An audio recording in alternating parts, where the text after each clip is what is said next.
Good afternoon, everyone. I hope you can hear me fine. Welcome back from the break.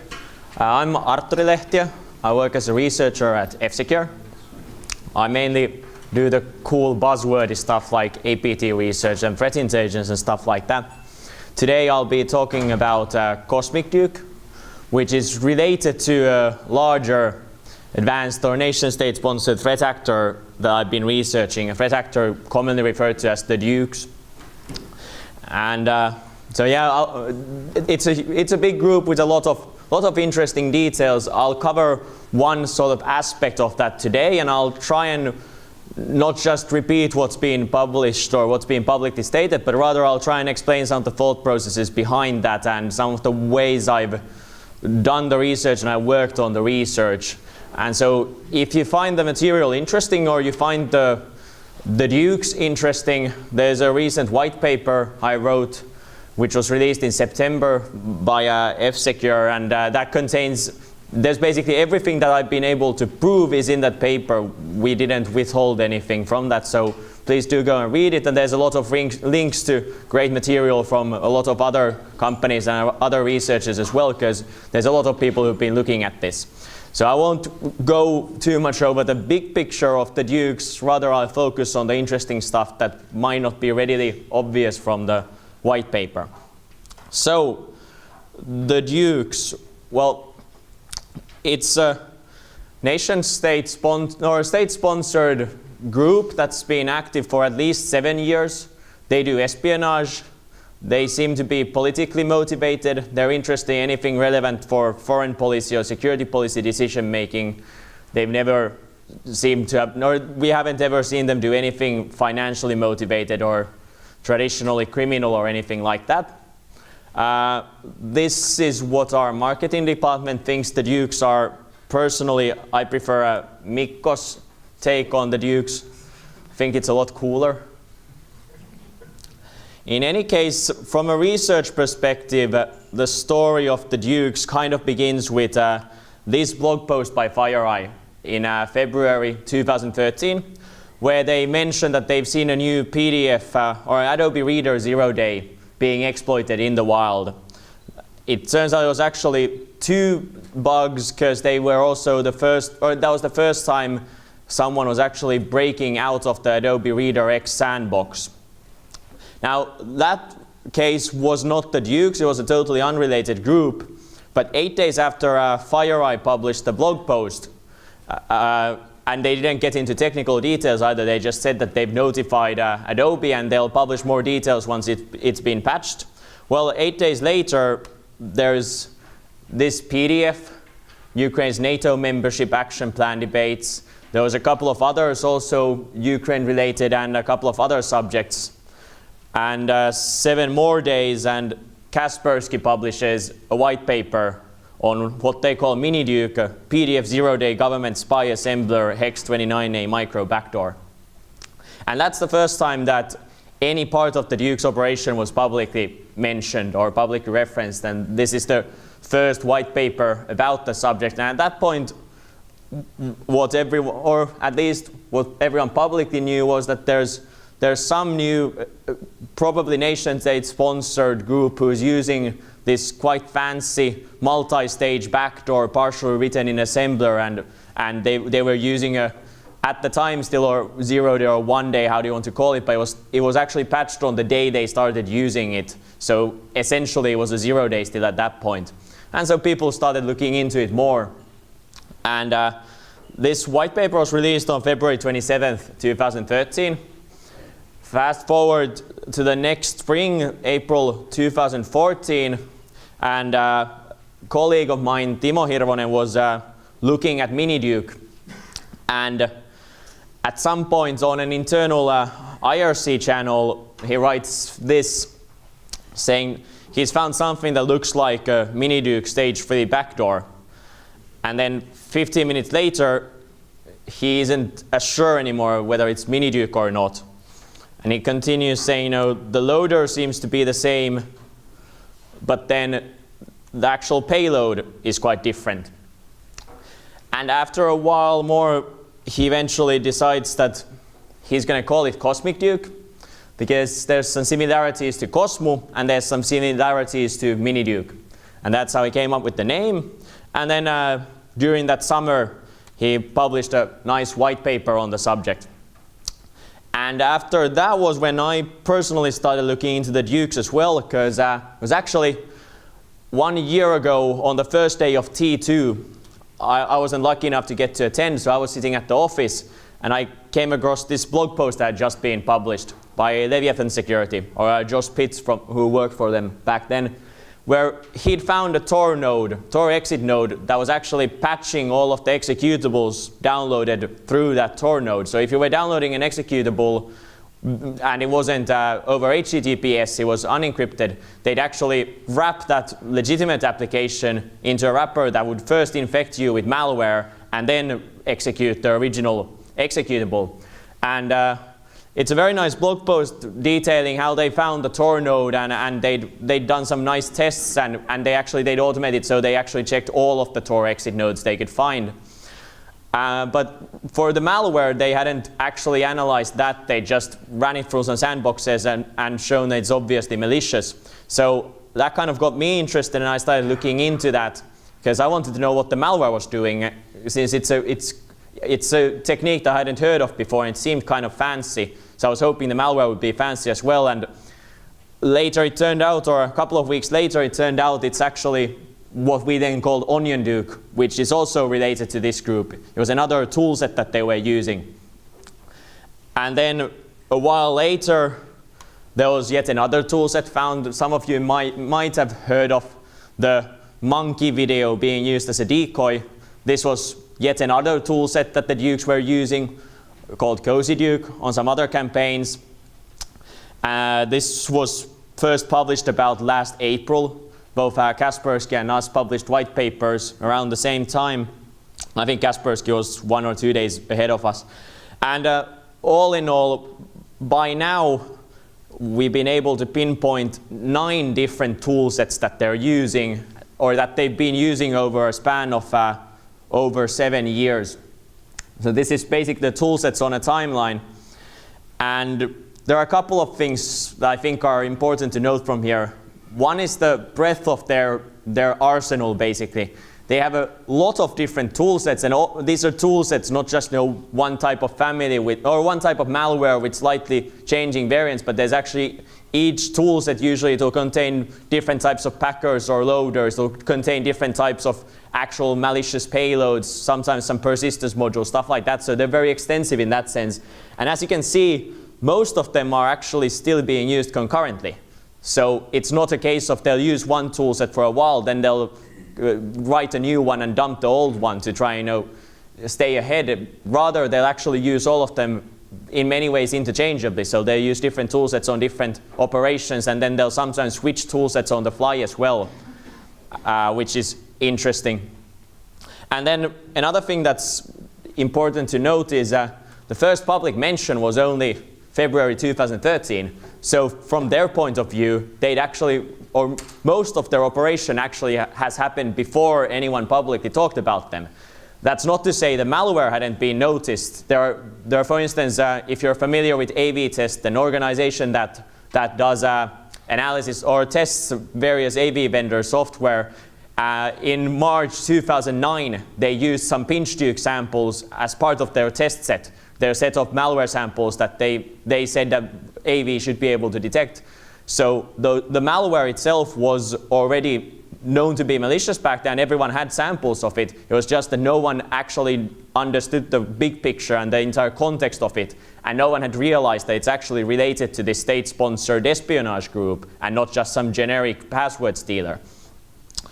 In any case, what I'll actually be focusing now on is 2 specific families from here, or especially one which is CosmicDuke, and then I'll cover PinchDuke in some extent as well, because PinchDuke is actually the predecessor of CosmicDuke in many ways. They originally used PinchDuke and then they switched to CosmicDuke. They only used them side by side for about half a year, during which time they ported a lot of functionality from PinchDuke to CosmicDuke. They, for instance, took most of the high-level implementations of the different password stealing functionality that you see in Cosmic Duke. It was actually from Pinch Duke originally. So in that sense, they're kind of interrelated. And it was also after I'd looked at Onion Duke and Cozy Duke over the winter, and that was kind of like the current activity, and we were seeing more and more stuff from them and finding more and more stuff from them. But personally, I was much more interested in their origins. Where did they come from? How did it all start out? Things like, have they always been interested just in politically motivated espionage? Maybe if we go far back enough, can we find some totally financially motivated criminal stuff that might suggest it's actually some criminal group that's just figured out there's more money to be made this way? Or is there something interesting there? And also because in a lot of these cases, if you go far enough back in time, you can usually the OPSEC was a lot worse back when they got started, and then they've learned it along the way. So if you can find the really early stuff, you might actually find some clues as to who might be behind this stuff. So I was really interested in trying to trace their history as far back as possible. And therefore there was a couple of things that stuck out from Timo's research, a couple of open questions kind of that he left in the white paper that I was really interested in finding the answers to. And so the first question I had was related to this comment from him, saying, the similarities to MiniDuke, but there's also similarities to something called Cosmo. And that's how it became Cosmic Duke. But the thing is, what is Cosmo? I had no idea. I knew MiniDuke because I'd read the reports from multiple vendors on MiniDuke, but I had no idea what the Cosmo thing is. So I started looking into that. And where that originated from, as far as I can tell, is this detection that we had for something called Cosmo. That actually, some of the old Cosmic Duke samples were being detected with this detection name. So I thought, okay, I'll start from that. And I did a quick search, and there were about 450 samples with that detection, which doesn't really sound like state-sponsored advanced espionage or anything very stealthy. And in fact, I'd also gotten a list of hashes from Timo, and that list contained 1,100 hashes that he thought might be related to Cosmo. So the question kind of remains, what is Cosmo? It seems to be very strange, and it doesn't really fit in the picture. And in fact, or some of you might have already realized, for instance, just our detections, we actually have about, I think, 30 detections for different variants of something we call Cosmo. And if you factor in all of the detection from everyone else, there's just way too much stuff. It seems very confusing. And so I checked VirusTotal as well. It'll only tell me that there are more than 1,000 samples that someone detects as Cosmo. So that didn't really lead me anywhere. I was still totally confused. And turns out, or my take on it is that Cosmo is a name that someone came up with for some information stealer or password stealer. And over the years, pretty much all vendors have used it for various different malware with no actual connections between those malware. I started looking back through our detections, and even for our Cosmo detection, there are a lot of different families being detected with various versions of that, or with various detections with that name, and they don't have any connections between them. So it's some generic name that a lot of people have liked to use. So there actually isn't any Cosmo per se, or that's how I've understood it. But I wasn't going to give up. So then I remembered this from the white paper, saying, the oldest Cosmo samples we've seen have a compilation timestamp from 2001, which is interesting. There was also an important disclaimer.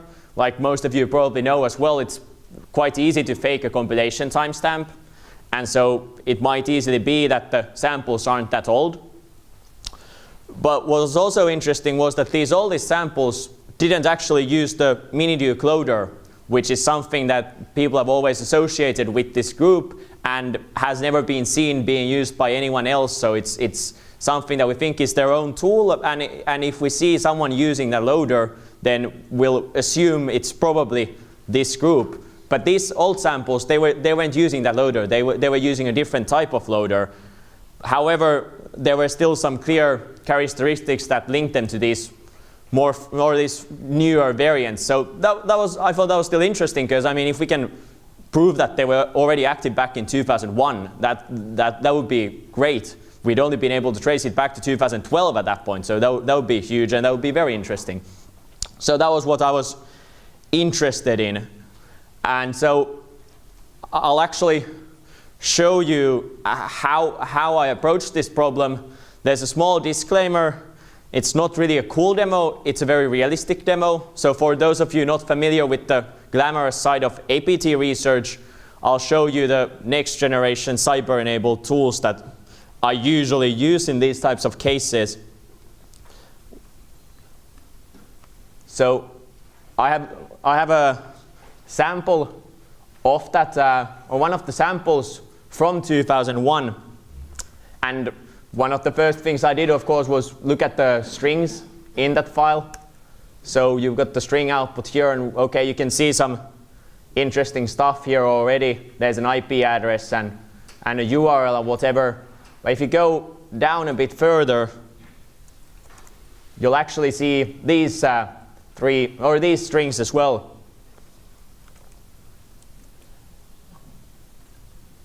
Over here, which kind of look out of place and look kind of interesting. So the cool cyber trick I did next was I just copied those strings and Googled for them. Full spectrum.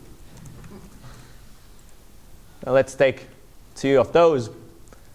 And at this point I was still hoping to find evidence that this sample is actually from 2001. But if you look at it, the first hits are for Metasploit.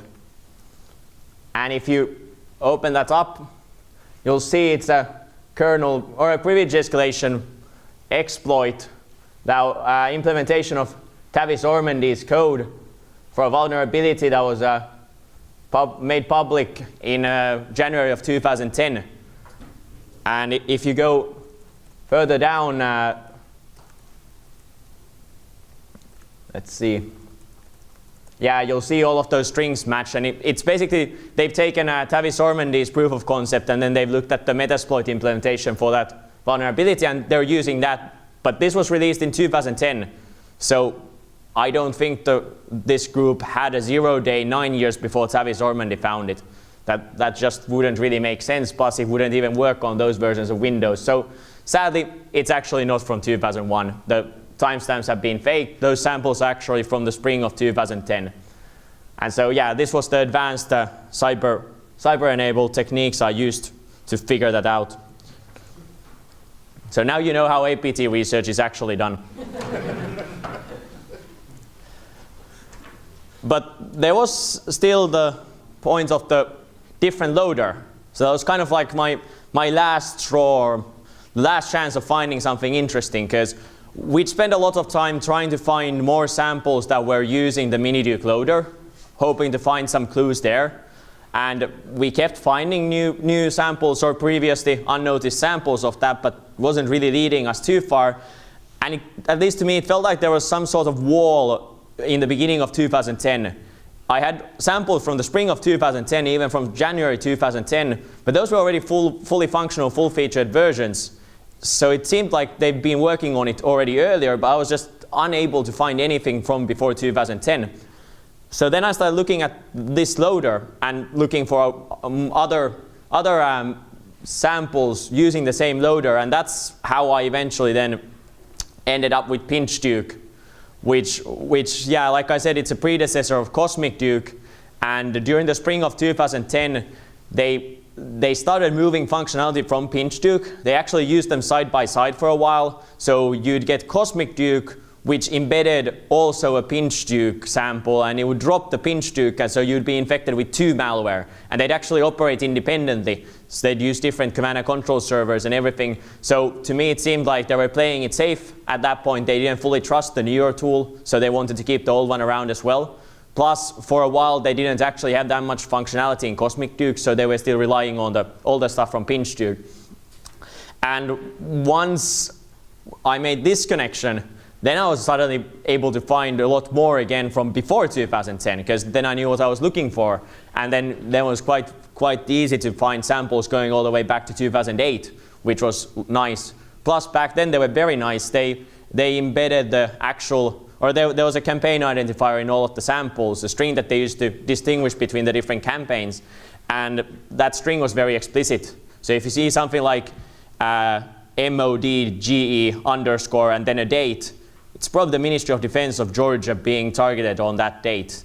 And we were actually able to do a lot of interesting research based on those strings, and they turned out to be very interesting in that sense.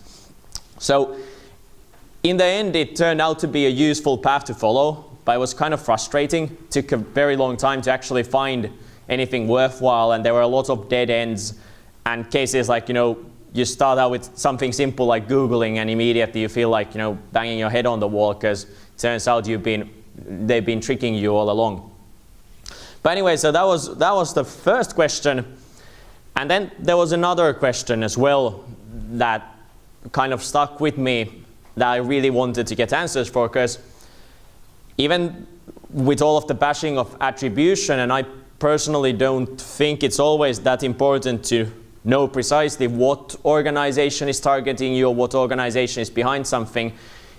I think it's useful to understand what type of organization, because if you can understand what type of an organization it is, or what type of a group, or what type of a person it is, you can start to understand try and understand their goals and motivations, what drives them, how well resourced they might be. Things like that are then very valuable from a defensive perspective, when you actually can try and figure out what they're after, how they might likely go after that stuff, and therefore you can better allocate resources on the defensive side.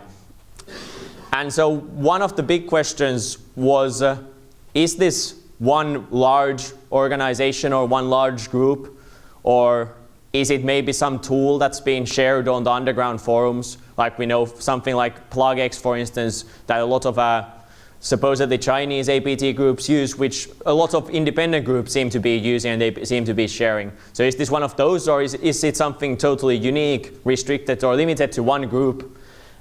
Because again, it's important in the sense that if it's one group, then we can look at what they've done as a whole and try and figure out what type of targets they're after. But if it's multiple groups, then we first have to figure out which of those groups is the one that might be interested in us and which techniques they specifically might be using. So it's an entirely different problem set, basically.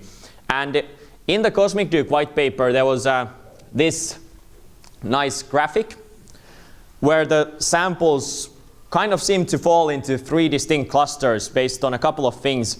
There's an RC4 encryption key in all Cosmic Duke samples, and they don't actually seem to like changing that. They like to use the same key all the time. But there were a couple of different keys, and so those helped.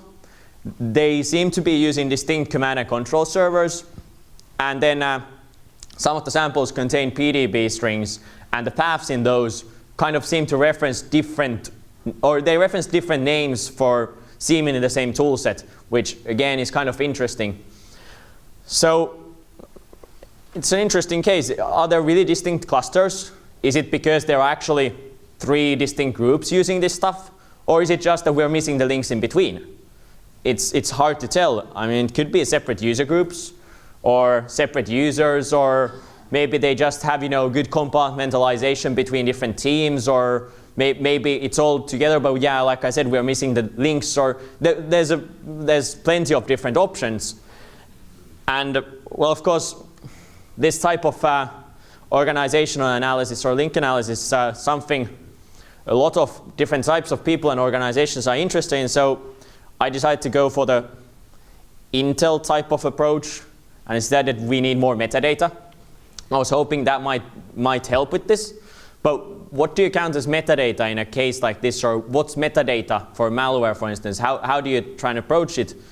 And I was going out on a limb here. I hadn't tried it before, so I was basically trying out different things and trying to figure out which things would actually help me reach my goal.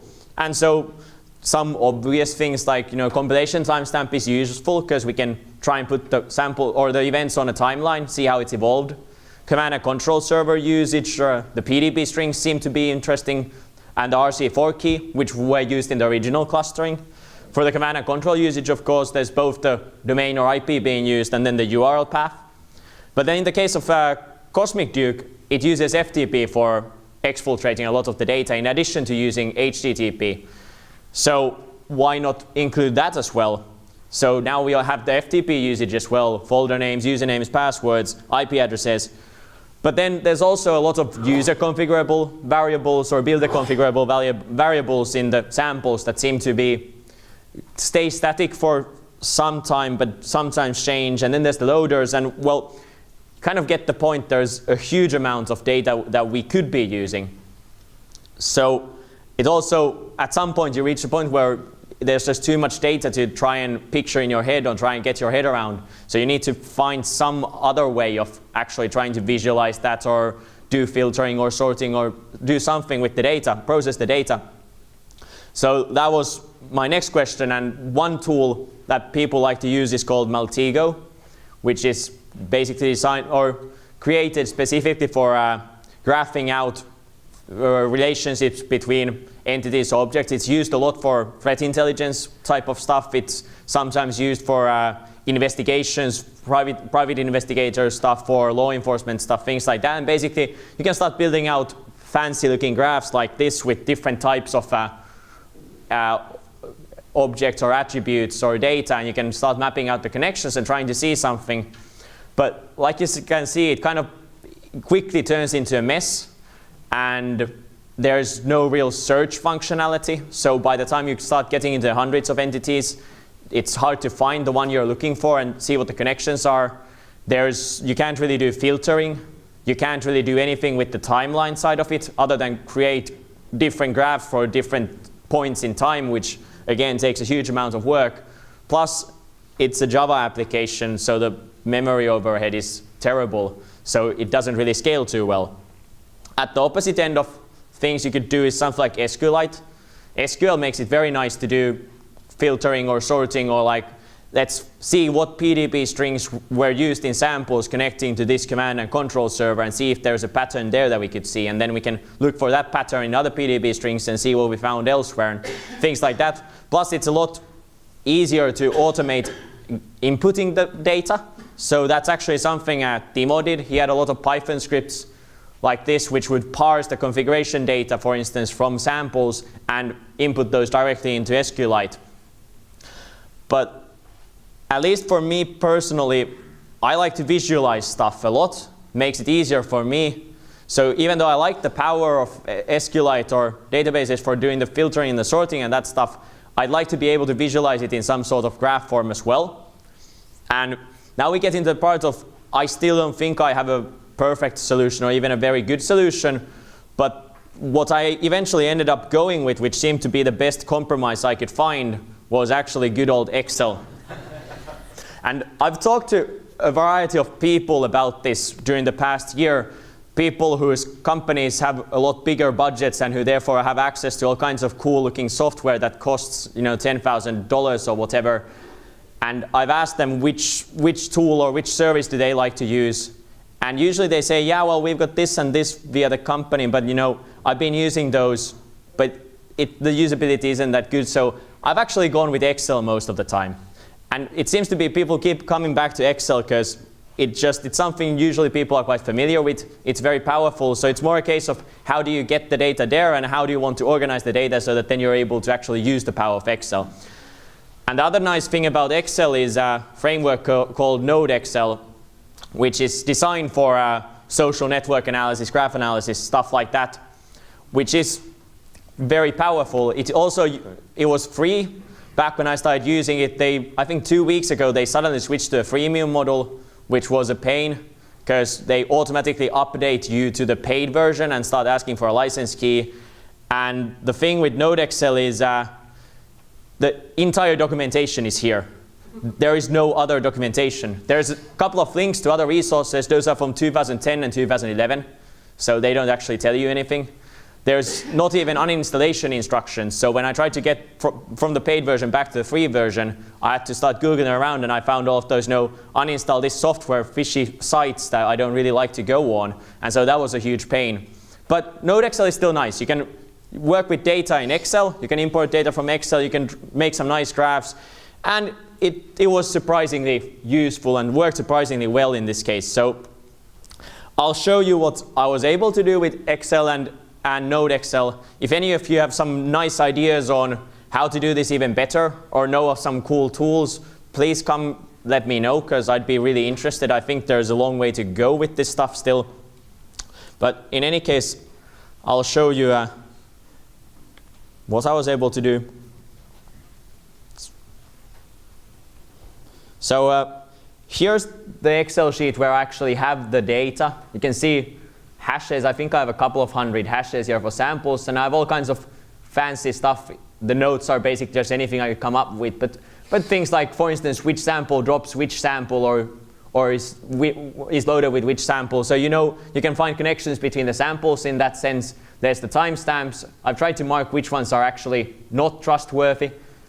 Things like command and control servers for the different samples and the paths and all that. Or you can see there's some IDs found in the samples, the RC4 keys, for instance, and things like that. So I was able to actually try and keep track of all of the samples I was processing and looking at. And with Excel, at least I could then quickly do a search for the beginning of the hash if I found a new sample or thought I'd found a new sample, and then I could just check if it's actually something I'd just forgotten about. And so this is basically the type of stuff I had. I think there's some PDB strings as well, or yeah, these are some that I was talking about, the builder configurable variables.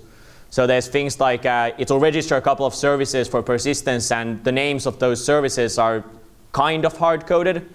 But you can see there are a lot of samples, for instance, using the USBX32 STP. But then there are a couple of variations of that, or some other variables like that. So that's basically the type of data I was trying to gather, and at that point I had no idea which parts of the data would actually be valuable. So I tried to go for the NSA approach of collect everything and figure it out later, in the hopes that that would be the solution.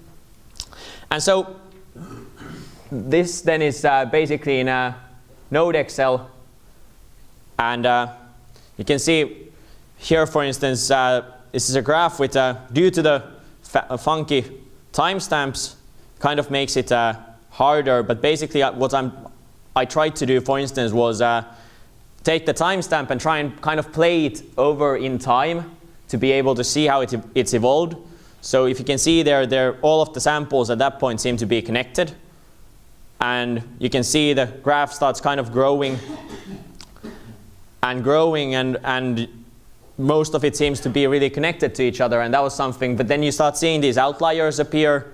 Some of them do end up getting connected to the original group or the original cluster, but not all of them. And that's one of the things I'm still not sure why that is. It's one very likely answer is that I'm simply lacking samples in between, or the links in between, or maybe they were smart enough to actually, switch to fresh infrastructure and not reuse something old that would allow us to tie it back to that. Or maybe there are some small splinter groups, or maybe if it's a big organization, maybe they've got the one team with the really hardcore guys, and they like to do things a bit differently, and they don't like to play with the rookies, and so that's why they show up as a kind of a different group. The thing is, it's very interconnected. They kind of, you'll see new functionality popping up in various parts of that graph, or various points in it, and it will start propagating to other parts of it, and then the next functionality will actually pop up somewhere else, which again, either we're missing something in between, or then it really is that it's so interconnected that it's kind of, if you have a big organization using some tool, it'll take a while for it to show up in everyone's daily use, because people don't really update at the same time, or if they've got an ongoing operation, they aren't going to stop and update the tools and then try and get it back going. They'll do the operation first, and then they'll update the tools. So could be something like that, but that's one of the things I tried to kind of figure out and see if there's some patterns that could be seen. And Node Excel is kind of nice. I mean, it's able to do graphs like this, and you can reuse the data you already have in Excel. You can import it easily and do filtering like this. The time-based filtering, for instance, is something that I haven't really found in any good tools. There are lots of tools for creating either timelines or graphs, but not for actually playing those graphs over time. There are some social network analysis tools meant for that use case, but those seem to be reliant on you having thousands or tens of thousands of attributes or events or something to map. In this case, the fact that I have even 200 samples, I think, is already huge, or it's not something I'm used to seeing in cases, so it doesn't really work that well in cases where you need that scale. But anyway, so you get some idea of the types of challenges and also the types of solutions I've been trying out, and you know, hopefully get a better picture of the types of challenges.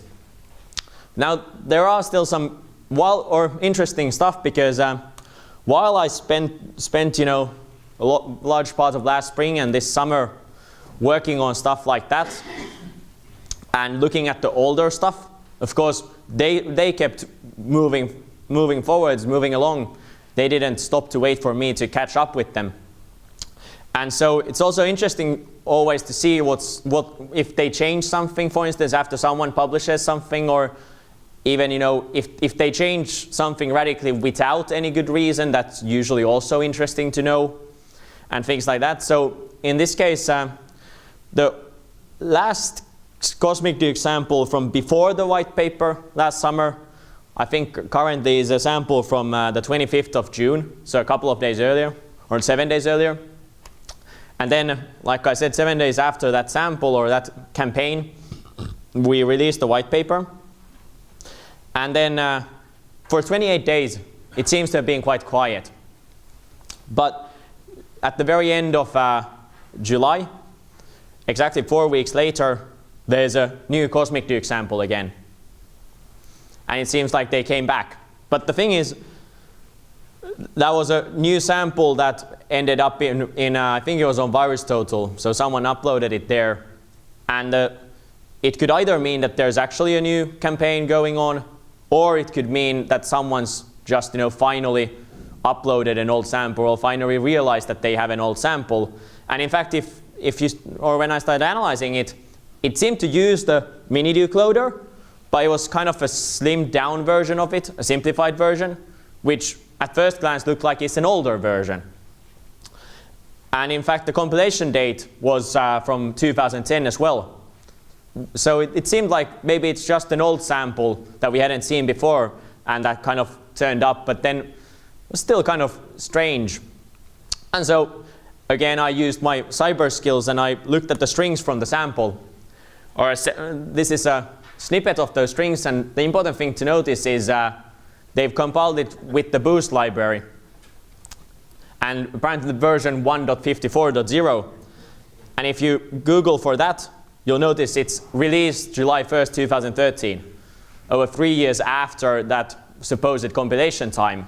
So again, it seems quite obvious that they're trying to fool us with those timestamps, and it actually can't be that old. And in fact, in the white paper that we published about Cosmic Duke, we did this nice timeline, or Timo had this nice timeline where he used the compilation timestamps to try and lay out the samples over time and see what had happened. And if you look there, you'll see that the oldest samples are from July 2012.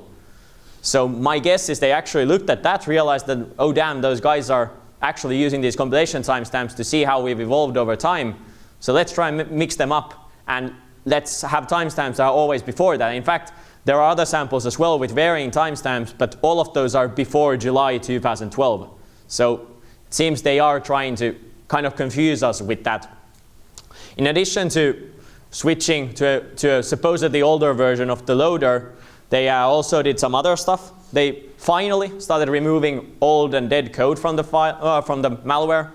They had remnants of stuff that have been there since the spring of 2010, which was basically remnants from PinchDuke before that, and they just left it there. They weren't actually using it for much anymore, or at all in some cases, but it was still there.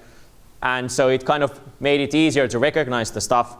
Also, the hard-coded strings, for instance, the stuff I was talking about as metadata, they finally started switching those. Again, there were some of those service names, for instance, that had been around since 2010. In addition to modifying the MiniDuke loader, they actually started using some other loaders as well that I hadn't seen anywhere before, and I haven't found any older versions. So basically they wrote a couple of new loaders to use, and they switched the configuration file format. So kind of basic things that seem kind of obvious to do, although they still use the same RC4 key, which they've used since 2010. And the functionality is still there. And if you try and look at it, for instance, look at the string output, it looks different. But once you open it up in IDA Pro and find the entry point and find the main function, it's actually almost identical. They haven't actually changed the code base that much, except remove some of the old stuff. There are some people who call it Cake Duke. That basically means the newer versions of Cosmic Duke, or the ones after our white paper. So if you hear that, then just remember it's still Cosmic Duke. So in any case, some takeaways and ideas from this. The first thing is something that actually also, for instance, came up last night in conversations. These types of things are never 100%. They aren't absolute. We can't say that something for a fact. So it's a lot of gathering as much circumstantial evidence as possible, trying to figure out likely solutions, but also trying to find, ways that, or like false proofs, things like that. I'm a big fan of Occam's razor. Basically, the simplest solution is usually the right one, or the simplest answer is usually the right one. But sometimes that can be very difficult to find. Like you saw here, for the Dukes, for instance, the compilation timestamps, they seem to have been very consistent with those, and we haven't really seen them fake them, except there was the spring of 2010, and then now they started faking them again. So it's kind of those things where we can usually rely on it, but then we have to be very careful, because if we always take it at face value, they'll start using that to their advantage and start tricking us into it. And we have to be careful that we actually try and find multiple sources for something, or multiple pieces of evidence suggesting the same thing. Another thing is when you try and do the organizational analysis or understand the group behind it better, the big problem, at least from my point of view, is you never have the big picture. In fact, you usually have a very small sliver of the actual big picture. So you're always extrapolating, which means you can always go very wrong. It also means you can't do nice stuff that has actually been scientifically researched, like social network analysis, for instance, because again, you just don't have that much metadata, or you don't have that much to work with. So you have to try and kind of look at it from as many different points of view as possible. And if you can find something that keeps coming up, keeps recurring, then maybe there's something there. And then you'll try and look for other supporting evidence for that again. And it's an endless problem in many ways. But then there's also the side of it of like, do you actually need to be 100% sure? I mean, if you start talking to the media just to get some publicity, then it's usually a good idea to make sure you actually are confident in your material. But if you're just trying to advise someone on how to defend against something like this, for instance, if you think if you have a high confidence in it and you tell them that this is something I'm quite sure about, then it's quite useful for them, and they don't really care about it that much. Or if you aren't as sure about something but you think it's likely, and again, you're honest about that, especially mature organizations can still use that to their advantage. Or like in this case, for instance, I'm still not convinced whether it's just one coherent group or whether there are some sort of splinter activity. I know there are very differing opinions on this in the industry between people who've researched this group actively. Some people still are very confident that it's split into multiple different groups. I think it's coherent enough that we can count it as a single group, precisely because of the amount of coordination and sharing. And in my opinion, if you're defending from these guys, since it's so coordinated and coherent, you don't really need to care about that as much, because they behave similarly enough that you know, it's basically you have to defend against them or you can defend against them as a big group. But that depends a lot on the case, and that changes a lot. So, and then, as you can see, there's always, or your actions always have some effect. That's also something, it seems to be a hot topic right now in the industry and in Infosec overall as well. For instance, related to researching nation state or advanced threat actors, or what APTs, whatever you want to call them, of should we be publishing more? Should we be publishing less? Who should we show the stuff to? Are we helping the bad guys by providing them this information? Are we making it easier for them? Things like, you know, if we publish a white paper and we're very explicit about the fact or our sources of information, you know, we explicitly state why we've come up with these conclusions or why we believe this or that, then of course they can also see what type of data we're using to reach those conclusions, and then they'll try and make it harder for us, like with the timestamps, for instance, where they noticed it's been valuable for us and it's simple for them to fake them, so why not start faking it, make life harder for us. And we can, I'll borrow Morgan's quote, we can discuss this over beer because it's a never-ending conversation, but I think what hopefully we can all agree on is if you do publish something, usually, or also be on the lookout for what they do after that, because that's very interesting. And the best is usually if you're able to get yourself in a position, or for instance, if you're working with law enforcement and you're able to give them a heads up of I'm going to be releasing soon, they might be able to get in a position where they can see what's, you know, their activity. For instance, in the case of the Dukes, they use multiple levels of command and control infrastructure, and they'll switch the lowest level, the one closest to the victims. They'll keep switching that, but at the higher levels, they won't switch servers as often. So if you have visibility into that, and then you release something, you can actually see if they're scrambling, in what ways, where they're trying to go. And you know, if you stay on the lookout, it can actually be very interesting. It can be very telling. And for instance, in this case, the fact that they came out only 4 weeks later with the same malware, they hadn't really changed much in it. They tried to do some superficial changes, basically the easy changes, and they'd faked the timestamps, but they hadn't actually rewritten anything, which to me means that they're very heavily invested in the technology. Their work is so valuable for them or for someone who's paying for it or who's asking them to do the work that it's more important to get back on the horse and keep continuing than to try and stay undetected. And so therefore they went out as fast as possible and tried to, you know, do the bare minimum to evade detection, at least for a while, but didn't try and obfuscate or break the chain of evidence, basically. Whereas there are a lot of other cases where research has been published on an advanced threat actor, for instance, and they've disappeared.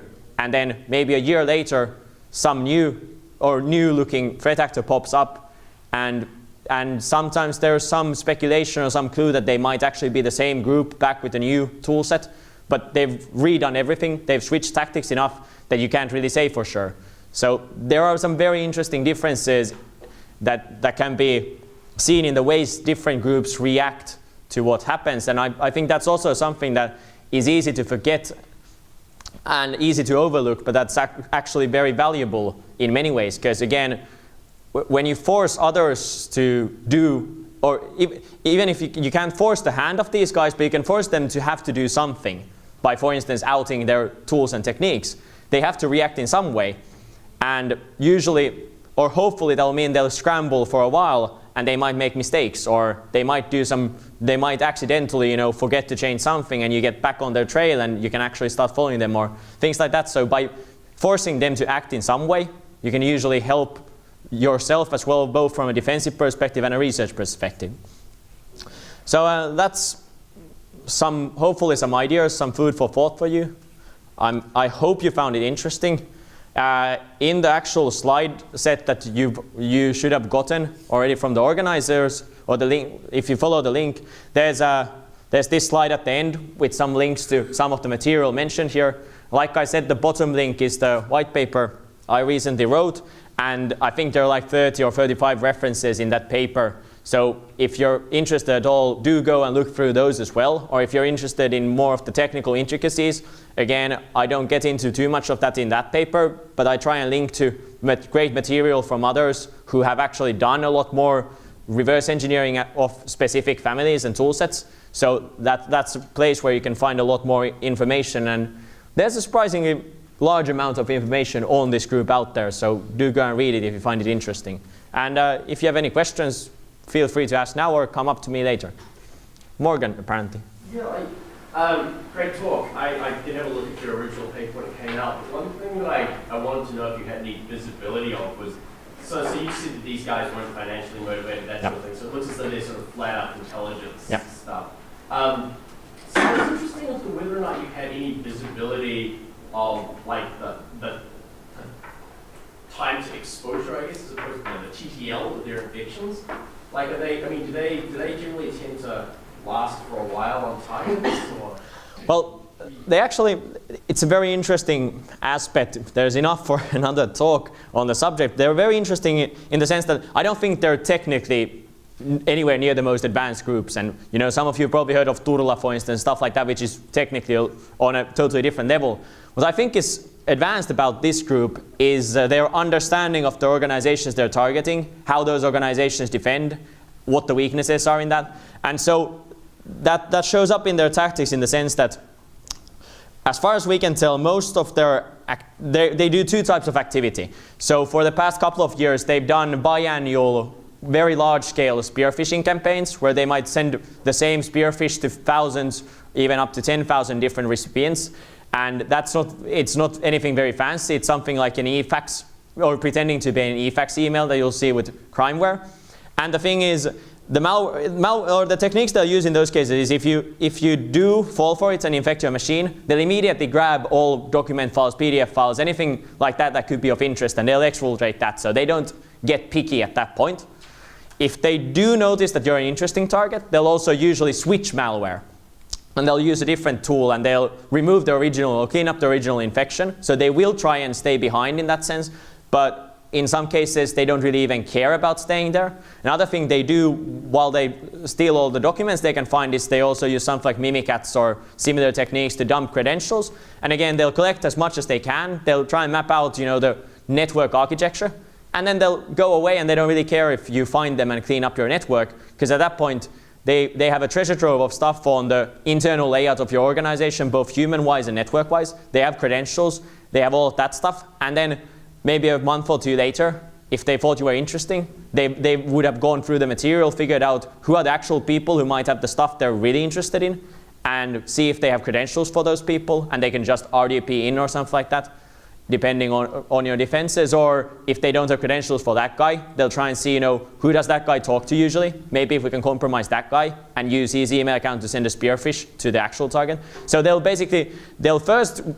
reconnaissance phase is very, very overt and very noisy.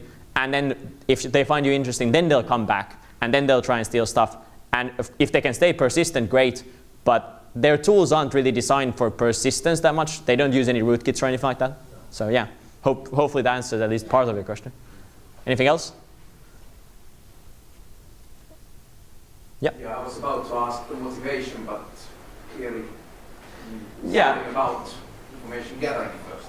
Yeah, they gather information, and it seems to always be related either to foreign policy decision making or security policy decision making. I've talked to a couple of political analysts from different think tanks on this, and their opinion is that basically the purpose of this group is to gather the memos and the meeting notes and the internal emails of organizations, not necessarily to find actual classified stuff even, but just, you know, to gauge the thoughts going on around those organizations, for instance. And then, you know, if a month later there's some international negotiation and your negotiating team actually knows even something about the other side's opinions or their thought processes or who's actually calling the shots or things like that, then that's a huge advantage for you in those situations. And so that seems to be what the type of information they're actually aiming for. There's totally different groups who go after the classified military plans, for instance. That's not really these guys' intention. They're more for helping or supporting the diplomatic processes that a nation might do. Yeah. Is that the primary thing that makes you attribute them to being state-sponsored? Is that the due to the data that they're going after, or is it due to the fact that they're so structured? Or For the state-sponsored stuff, there's a couple of things. One thing is I'm quite convinced it's a coherent, organized group because of the coordination and all of that stuff. So that makes me think it's one group. And then there's the fact that they seem to be purely interested in information that is of value to a government, something that wouldn't be of value for criminal purposes unless you're selling it to a government or something. So the benefactor seems to be some nation state. And then there's also the fact that they've been doing this for over 7 years. For the past 2 years, there's been a huge amount of research published on them. For instance, the past July, they started one of those mass spearphishing campaigns, beginning of July. Then 14th, 15th of July, Palo Alto and Kaspersky published blog posts detailing that specific tool set that they were using. Very detailed blog posts on those. And 7 days later, I think, they continued with the second wave of spearphishing using that same tool. So they really don't seem to be too afraid of being noticed, which to me suggests they feel they're protected. And again, this type of protection, I think, is something that only a nation state could provide. So I don't know if they're working inside the government or if it could be a corporation, some contractor who's working directly for the government. But I think their only benefactor is a government and they're close enough. So that's what I base the state-sponsored on. Thank you for listening and not falling asleep.